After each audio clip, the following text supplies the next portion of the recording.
Call Fletcher Tabuto. Thank you, sir. It's my pleasure to stand up and actually support this taxation legislation. But it does seem to be my instinct to dig in and critique some of the detail. So those on the other side of the House will forgive me. I do support it, but there's a few things that you should be cognisant of and perhaps be mindful of as we move into the Select Committee process.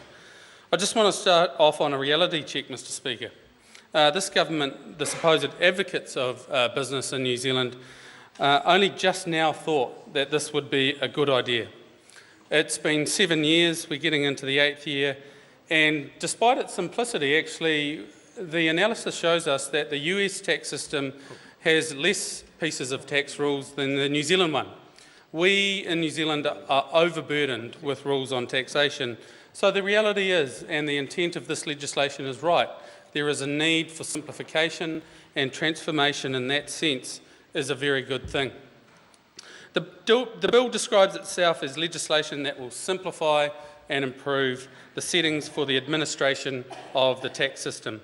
It asserts that there will be decreased compliance costs, and one of the reasons they suggest that, sir, is because businesses will be so happy with IRD that they'll just naturally be more compliant and self-regulate on their tax compliance issues.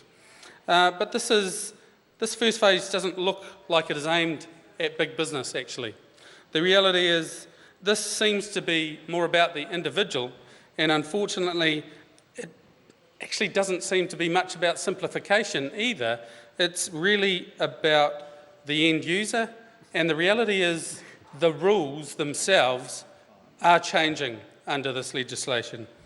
In the picture that is painted, a future inland revenue will interact with New Zealanders more openly, but the reality is, and let's be very clear about it, you don't need legislation changes to interact with your clients in a more open and communicative manner. Sometimes it's not the legislation so much as it is the standards that are set from the top down, and perhaps the standards set by this government and how it pervades the practices of all government organisations. I've had a couple, sir, just come and visit me recently about a visit to the IRD, and they went on to tell me just how initially helpful the IRD was in the conversation. They had an issue, and then the lady disappeared out the back, the lady from the IRD disappeared out the back, and just came out with a combative attitude and was really dismissive and argumentative almost immediately, told them they hadn't laid their claim properly, and it was all their fault. You know, and this is the conversation that this bill is purportedly having, sir, about simplification and make it easier for the end user. But the reality is you don't need a bill to make that happen. You need leadership, and you need for an organisation like this to be shown what it is to be a good leader in this kind of environment. It is one small example, but it's an important one. Sometimes we don't actually need that law change, and the couple did make a good point to me, sir. There was a certain double standard there, and that is not what this government, or certainly IRD, needs when it comes to dealing with New Zealanders. Now, New Zealand First has continuously, and still does, have quite a large concern about omnibus pieces of legislation brought to this House by the National Party. The reality is, sir, there always seems to be a lot of these unintended consequences, and that is a very generous way of describing the situation. There have been examples brought to this House around tax, actually, that the purported intent of it had actually nothing to do with the outcome, and in fact New Zealand First ended up defending our veterans on their tax compliance and supposed changes there. So all I'm saying is to the other side of the House, just be careful. This is a big piece of legislation. It's omnibus, it's a three-part piece, and it can get complicated, and we need to be mindful of that. That's why New Zealand First is actually supporting it to Select Committee. When I first made notes on this bill, sir, the health and safety legislation hadn't passed. But one of the significant parts of this legislation is around health and safety. So there was a huge presumption on the part of the legislation that the health and safety bill was actually going to pass, and that that the legislation there would already be in place for the legislation in this bill to take effect. It's a huge presumption, and it's not necessarily not a democratic way of looking at our legislation, sir. One of the technical points in looking to make deductions from employees without successfully informing them that this will actually be happening, or more formally, to dispense with requirements to issue notice to the defaulter, Inland Revenue decided, because of time constraints, that consulting with employees, sir, was unnecessary. None of the options were discussed with businesses, who would have to be a party to the deductions from their staff members' salaries. The question was not asked, I do not believe it was asked, but the reality is this government needs to be mindful in this particular situation that this could possibly undermine the common law principle of natural justice. So just another unintended consequence that this government needs to look at in this bill. New Zealand First does support the principle of the elective opt-in system for the collection of tax on employee share schemes. Here we were actually advised that employers and tax specialists agree with one another. This is fair to both the employer and the employee.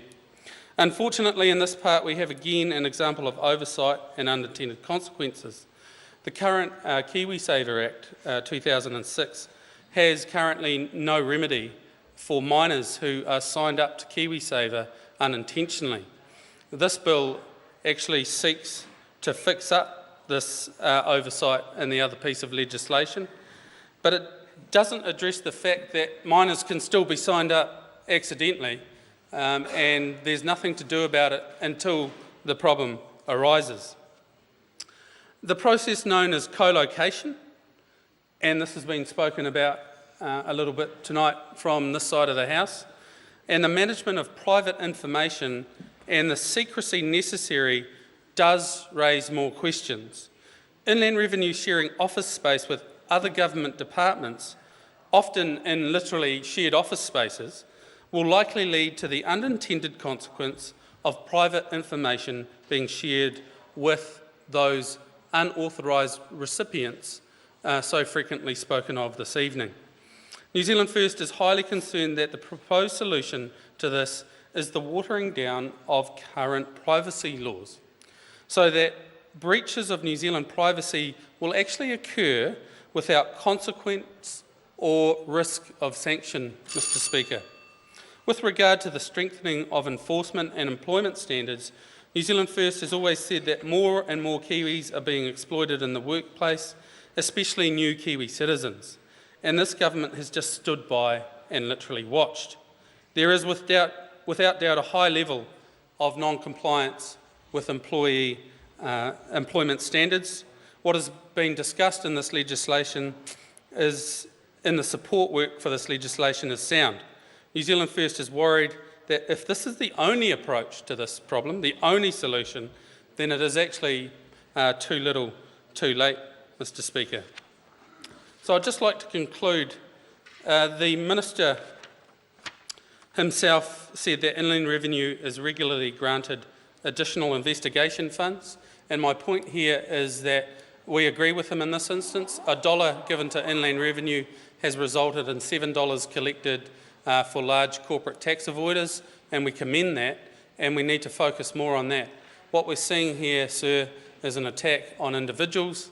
The analysis suggests we might get $700,000 of tax savings from this legislation. The priority to me seems to be slightly backwards, and the focus is definitely wrong. Let's go out big and make sure tax compliance is fairly applied to big business as well as individual citizens of New Zealand.